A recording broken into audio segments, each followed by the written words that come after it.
जय जगन्नाथ बंधुगण। चाणक्य वचन अकाट्य अटे। चाणक्य नीति रे एपरी सत्यता रही जहा आम जीवनर प्रति पादरे आवश्यक होइथाय। आ ये कथा मध्य सत्य, चाणक्य नीति को मानि जी बाट चलती बा जीवन बितांती तांको जीवन को संकट आसे नाई। आसंतु सही चाणक्य नीति मात्र 21 नीति संपर्क में आलोचना करिबा जहा हुए तो आम जीवनर कौनसी भी समय रे आवश्यक होई पारे।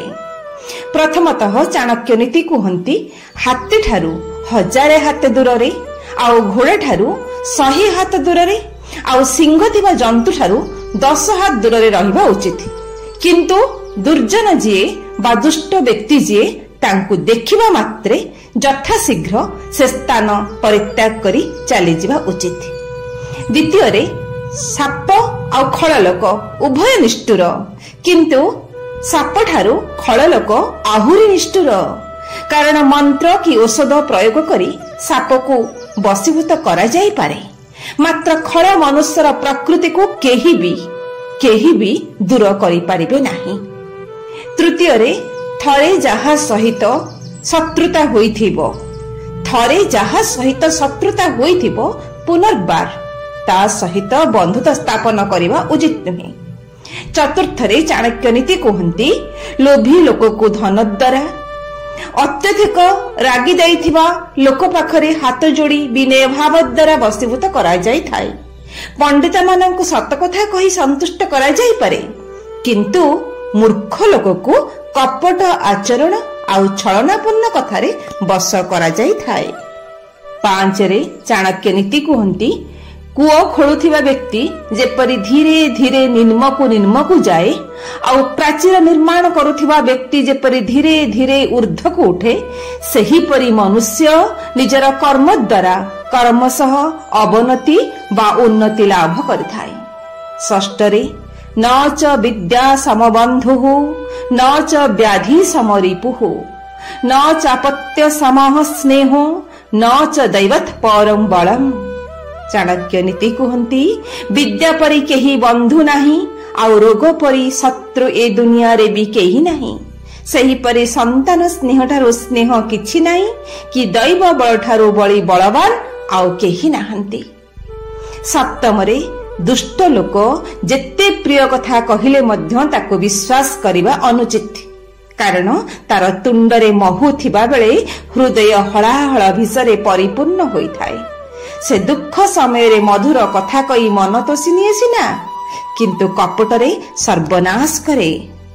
8 रे चाणक्य नीति कहती जले तैलं खळे गुह्यं पात्रे दानं मनागपि प्रज्ञे शास्त्रं स्वयं जाति विस्तारं वस्तु शक्तितः। जलरे अल्प टिकिए तेल पकाई देले ताहा आपे आपे विस्तार लाभ करे। सही परी दुष्ट लोक को कौनसी गुप्त कथा कहिले ताहा कान को ज्ञान व्यापी जाए। ठीक सही परी सत पात्र रे दान देले आउ बुद्धिमान लोकों को ज्ञान वितरण कले ताहा मध्य आपे आपे प्रसारित होई जाए। 9 रे जन्मदाता गुरु आचार्य अन्नदाता और भयर रक्षा करुथिबा एई 5 प्रकार व्यक्ति को पिता बोली कहा जाए।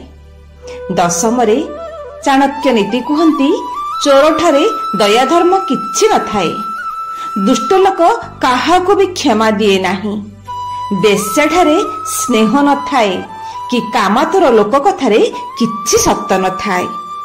11 रे सापर विष तार दांत रे थाए, माछीर विष तार मस्तक रे थाए, बिछार विष लांगुड़ रे थाए, किंतु दुर्जनर विष तार सर्वांग रे थाए। 12 रे भोजन द्वारा ब्राह्मण माने संतुष्ट हुअंती, मयूर माने मेघ गर्जन शुणिले, साधु माने अन्यर संपद दर्शन कले, आउ खळ लोक माने परर विपद रे आनंदित हुअंती। 13 रे चाणक्य नीति कहती असंतुष्टा द्विजाः नष्टाः संतुष्टा चैव पार्थिवाः सलज्जा गणिका नष्टा निर्लजाश्च कुलस्त्रियः। ब्राह्मण असंतुष्ट हेले तार समस्त उत्तम गुण नष्ट हुए। राजा अल्परे संतुष्ट हेले तांकर आर्थिक क्षति घटी थाए। ବେଶ୍ୟାମାନେ ଲଜ୍ଜା କଲେ ସେମାନଙ୍କର ଜୀବିକା ବୁଡ଼ିଯାଏ, କିନ୍ତୁ ଯେଉଁ କୁଳବଧୂ ପାଖରେ ଲଜ୍ଜା ନଥାଏ ତାର ସର୍ବନାଶ ଘଟେ। 14 ଜୀବନର ପ୍ରତିଟି ମୁହୂର୍ତ୍ତ ମୂଲ୍ୟବାନ ଓ ମହତ୍ୱପୂର୍ଣ୍ଣ। ଚାଣକ୍ୟ ନୀତି କୁହନ୍ତି, ଆୟୁଷଃ କ୍ଷଣ ଏକୋପି ନ ପୂର୍ଣ୍ଣ ସ୍ୱର୍ଣ୍ଣ କୋଟିଭି। କାରଣ କୋଟିଏ ସ୍ୱର୍ଣ୍ଣ ମୁଦ୍ରା ଦେଲେ ବି ତାହା ଫେରିଆସେ ନାହିଁ। ତେଣୁ ମୂଲ୍ୟବାନ ସମୟକୁ ଅଯଥାରେ ନଷ୍ଟ କରିବାର କ୍ଷତି ଠାରୁ ଜୀବନରେ ଆଉ ବଡ଼ କ୍ଷତି କିଛି ବି ନାହିଁ। 15 ବଂଶଦୋଷରୁ ଲୋକ କୃପଣ ହୁଅନ୍ତି, କର୍ମଦୋଷରୁ ମଣିଷ ଦରିଦ୍ର ହୁଅନ୍ତି, ମାତୃଦୋଷରୁ ରୁଗ୍ଣ ଆଉ ପିତୃଦୋଷରୁ ମନୁଷ୍ୟ ମୂର୍ଖ ହୁଅନ୍ତି। 16 ଚାଣକ୍ୟ ନୀତି କୁହନ୍ତି, ଅନ୍ୟାୟୋପାର୍ଜିତଂ ଦ୍ରବ୍ୟଂ 10 ବର୍ଷାଣି ତିଷ୍ଠତି ପ୍ରାନ୍ତେ ଚୈକାଦଶେ ବର୍ଷେ ସମୂଳଂ ଚ ବିନଶ୍ୟତି। ଅର୍ଥାତ୍ ଅନ୍ୟାୟ ଉପାୟରେ ଅର୍ଜିତ ଦ୍ରବ୍ୟ 10 ବର୍ଷ ପାଇଁ ରହେ, କିନ୍ତୁ ପରେ 11 ବର୍ଷରେ ମୂଳ ସହିତ ସମସ୍ତ ଦ୍ରବ୍ୟ ବିନାଶ ହୋଇଥାଏ। 12 ଚାଣକ୍ୟ ନୀତି କୁହନ୍ତି, ସିଦ୍ଧ ଲୋକମାନଙ୍କ ସହିତ ଶତ୍ରୁତା କଲେ ମୃତ୍ୟୁ ହୋଇଥାଏ, ଅନ୍ୟମାନଙ୍କ ସହ ଶତ୍ରୁତା କଲେ ଧନ କ୍ଷୟ ହୋଇଥାଏ, ରାଜାଙ୍କ ସହିତ ଶତ୍ରୁତା କଲେ ବିନାଶ ହୋଇଥାଏ, ଆଉ ବ୍ରହ୍ମଜ୍ଞାନୀଙ୍କ ସହ ଦ୍ରୋହ ଆଚରଣ କଲେ ନିଜର କୁଳ ନାଶ ହୋଇଥାଏ। 18 ଗୋଟିଏ ମାତ୍ର ଅକ୍ଷର ଶିକ୍ଷା ଦେଲେ ମଧ୍ୟ ଜଣେ ଗୁରୁ ପଦବାଚ୍ୟ ଅଟନ୍ତି।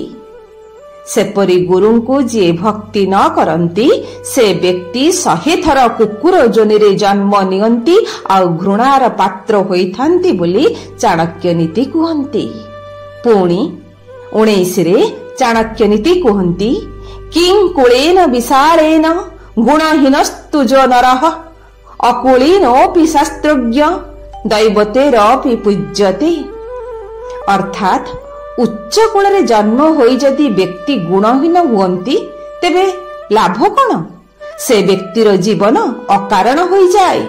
କିନ୍ତୁ ନିଚ କୁଳରେ ଜନ୍ମ ହୋଇଥିଲେ ମଧ୍ୟ ଗୁଣୀ ଲୋକଙ୍କୁ ଦେବତାମାନେ ବି ପୂଜା କରନ୍ତି, ବହୁ ମାନ ସମ୍ମାନର ସେ ଅଧିକାରୀ ହୁଅନ୍ତି, ସେ ମନୁଷ୍ୟ ଧନ୍ୟ ଅଟନ୍ତି। 20 ପ୍ରକୃତ ବନ୍ଧୁମାନେ ବାହାରକୁ କଠୋର ଦେଖାଯାଇ ପାରନ୍ତି, କିନ୍ତୁ ସେମାନଙ୍କର ଅନ୍ତର କୋମଳ ହୋଇଥାଏ, କିନ୍ତୁ ଦୁଷ୍ଟମାନେ ବାହାରକୁ ବରକୋଳି ପରି ସୁନ୍ଦର ଆଉ କୋମଳ ଦେଖାଗଲେ ମଧ୍ୟ ସେମାନଙ୍କର ହୃଦୟ ଅତି କଠୋର ହୋଇଥାଏ। 21 ଚାଣକ୍ୟ ନୀତି କୁହନ୍ତି, ନାସ୍ତି ବିଦ୍ୟା ସମବନ୍ଧୁଃ ନାସ୍ତି ସତ୍ୟ ସମଂ ତପଃ ନାସ୍ତି ଭୋଗ ସମଂ ଦୁଃଖଂ ନାସ୍ତି ତ୍ୟାଗ ସମଂ ସୁଖଂ। ଅର୍ଥାତ୍ ବିଦ୍ୟାଠାରୁ ବଳି ଉପକାରୀ ବନ୍ଧୁ ନାହିଁ, ସତ୍ୟଠାରୁ ବଳି ତପସ୍ୟା କିଛି ନାହିଁ, ରୋଗ ପରି ଦୁଃଖ ନାହିଁ, କି ତ୍ୟାଗ ସମ ସୁଖ ଏ ସଂସାରରେ କିଛି ନାହିଁ। ତେବେ ବନ୍ଧୁଗଣ, ଚାଣକ୍ୟଙ୍କ ଅକାଟ୍ୟ ବଚନରୁ ଏ ତ ଥିଲା କିଛି ମାତ୍ର। ଆହୁରି ଅନେକ ନୀତିବାଣୀକୁ ଆପଣ ଆଗାମୀ ଅଧ୍ୟାୟରେ ଜାଣିବେ, ଯାହା ଆମ ଜୀବନ ପାଇଁ ଅତ୍ୟନ୍ତ ଜରୁରୀ ଅଟେ। ସେ ପର୍ଯ୍ୟନ୍ତ ରହୁଛି। ଜୟ ଜଗନ୍ନାଥ।